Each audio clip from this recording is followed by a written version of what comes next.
যদিও আজকের বিষয় না এটা, তারপর আমি একটু বলি।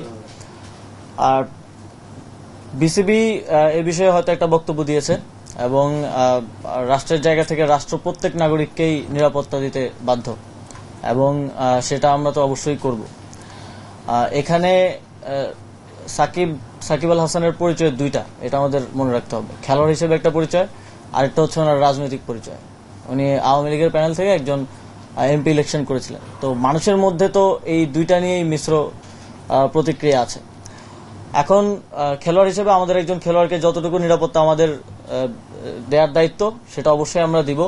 তিনি দেশে আসলে আমরা সেটা দিব, এবং তার নামে যে মামলাটা হয়েছে, হত্যা মামলা, সেটার বিষয়ে আমরা ইতিমধ্যেই বলেছি, ইতিমধ্যে আইন মন্ত্রণালয়ও বলেছে যে সংশ্লিষ্টতা প্রাথমিকভাবেই নামটা বাদ দেওয়া হবে। কিন্তু ওনার রাজনৈতিক পরিচয়ের কারণে জনগণের মধ্যে যদি ক্ষোভ থাকে, তাহলে মনে করেন আমার নিরাপত্তার জন্য কয়জন, 5 জন পুলিশ কনস্টেবল থাকে আর একজন গানম্যান থাকে। আমার উপরে যদি দেশের 16 কোটি জনগণের, লেটসে 10 কোটি জনগণের যদি ক্ষোভ থাকে, তাহলে এই 5-6 জন আমাকে কি নিরাপত্তা দিবে? আমারও তো সেক্ষেত্রে নিরাপত্তার সুযোগ নেই। তো সেক্ষেত্রে জনগণের যদি কোথাও ক্ষোভ থাকে, সেটাকে তো আমাকেই রিডিউস করতে হবে আমার কথা দিয়ে। তো আমার মনে হয় যে ওনাকে ওনার জায়গাটা পরিষ্কার করা প্রয়োজন রাজনৈতিক জায়গা থেকে। ওনার যে রাজনৈতিক অবস্থান, সেটা নিয়েও কথা বলা প্রয়োজন। অলরেডি মাশরাফি বিন মুর্তজা বোধহয় কথা বলেছেন সেই বিষয়টি নিয়ে।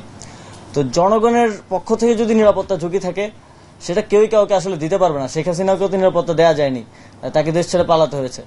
তো সেই জায়গাটা, রাজনৈতিক বিষয়টা পরিষ্কার করা প্রয়োজন বলে আমি মনে করি। কিন্তু একজন খেলোয়াড় হিসেবে আমাদের প্রত্যেক খেলোয়াড়কে নিরাপত্তা দেয়াই আমাদের দায়িত্ব, এবং সেই দায়িত্বটা আমরা পালন করব।